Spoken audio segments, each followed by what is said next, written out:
Q3 की update जारी की बजाज फाइनेंस ने, उसके बाद हम देख रहे हैं कि शेयर में प्रेशर है। इस पर भी अविनाश जी से राय लेंगे, लेकिन पहले पूजा के पास चलेंगे क्योंकि पूजा इस सेक्टर को कवर करती हैं, बहुत बारीकी से समझती हैं। पूजा, समझते हैं कि जो नंबर्स जारी किए बजाज फाइनेंस ने, कहां पर उसको लेकर निराशा है, कौन सा वो नंबर है जिसको लेकर आशंकाएं बढ़ रही हैं कंपनी के भविष्य को लेकर, और ब्रोकरेज हाउसेस का व्यू क्या निकल के आ रहा है बजाज फाइनेंस को लेकर, ये भी जानेंगे। पूजा, बताइए। जी, बजाज फाइनेंस हमने देखा कि आज इंट्राडे में सबसे बड़ी गिरावट देखने को मिल रही है और 200 डेली मूविंग एवरेज के भी नीचे फिसल चुका है ये स्टॉक। तो काफी ज्यादा गिरावट है दोनों ही ग्रुप शेयर में, बजाज फाइनेंस में भी और बजाज फिनसर्व में भी उसका इम्पैक्ट आज हम देख रहे हैं। अब क्यों टूटा बजाज फाइनेंस? यहाँ पर तीसरी तिमाही के बिजनेस अपडेट जारी किए कंपनी में, जिसमें कि तिमाही आधार पर जो एयूएम ग्रोथ दिखी वो 5.7% के पास थी, लेकिन एयूएम ग्रोथ जो थी वो 10 साल के निचले स्तर पर थी। अगर एयूएम में 10 साल का औसत अगर देखें तो करीब 9% की ग्रोथ हमेशा रही है, लेकिन इस बार देखिए करीब 5.7% की ग्रोथ है, जो कि काफी निचले स्तर पर थी। त्योहारी सीजन भी कहना था, मैनेजमेंट की तरफ से भी जो कमेंट्री आई थी उनका कहना था कि काफी कमजोर रहा है, इस बार इतना कुछ डिमांड दिखाई नहीं दिया।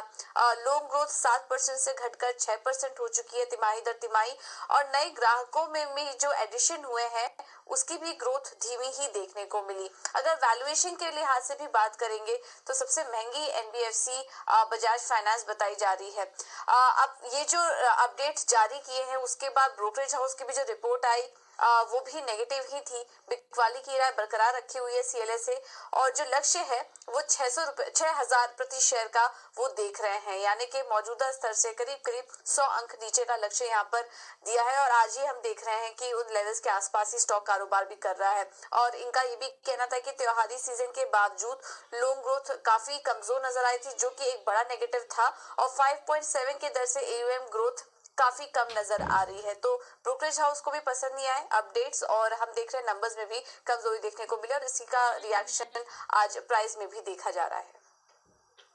बजाज फाइनेंस कहीं न कहीं ग्रोथ को लेकर कंसर्न है, और एयूएम जो ग्रोथ आई है इनकी वो आई है 10 साल में सबसे कम। ठीक है पूजा, इस पर जरा समझ लेते हैं अविनाश जी से कि अब करना क्या है। जिसके पास बजाज फाइनेंस है उनको क्या करना चाहिए, जिनके पास नहीं है और आज अगर वो मौका सोच रहे हैं ये बड़ी गिरावट में, तो क्या मौका है या फिर धोखा है, ये भी जानेंगे। अविनाश जी, बजाज फाइनेंस एयूएम ग्रोथ की बात हो रही है कि 10 साल में सबसे कमाई है।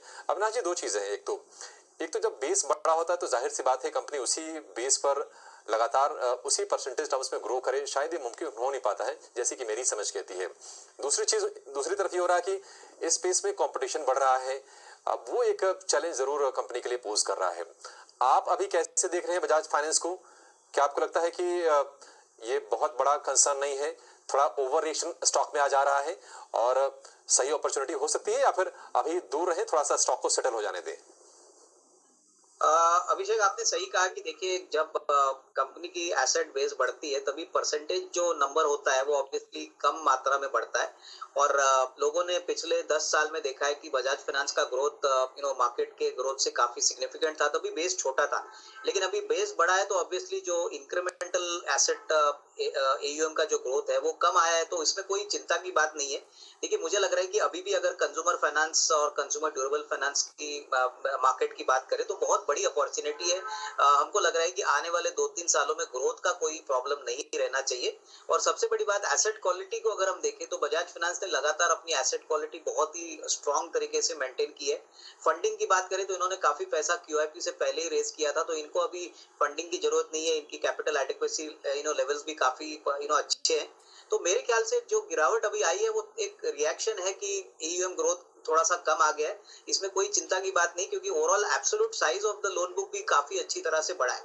कस्टमर बेस भी अगर हम देखें तो कस्टमर बेस भी अच्छी तरह से बढ़ा है। तो ओवरऑल जिनको लंबी अवधि के लिए कम से कम 1.5-2 साल का टाइम फ्रेम के लिए निवेश करना है, मेरे ख्याल से ये वीकनेस जो स्टॉक में अभी हम देख रहे हैं उसका फायदा लेना चाहिए, क्योंकि ऐसी कंपनीज में ग्रोथ मोमेंटम जारी रहेगा। हालांकि जो हमने पिछले 5-10 साल में ग्रोथ देखा है वो शायद उतना ना आए, बट डेफिनेटली अगले 1.5-2 साल में ग्रोथ मोमेंटम जारी रहेगा। और मैनेजमेंट अच्छी है, क्वालिटी ऑफ एसेट एसेट्स अच्छे हैं, तो ये सब देखते हुए एक लॉन्ग टर्म निवेश के लिए अच्छा मौका बनता है।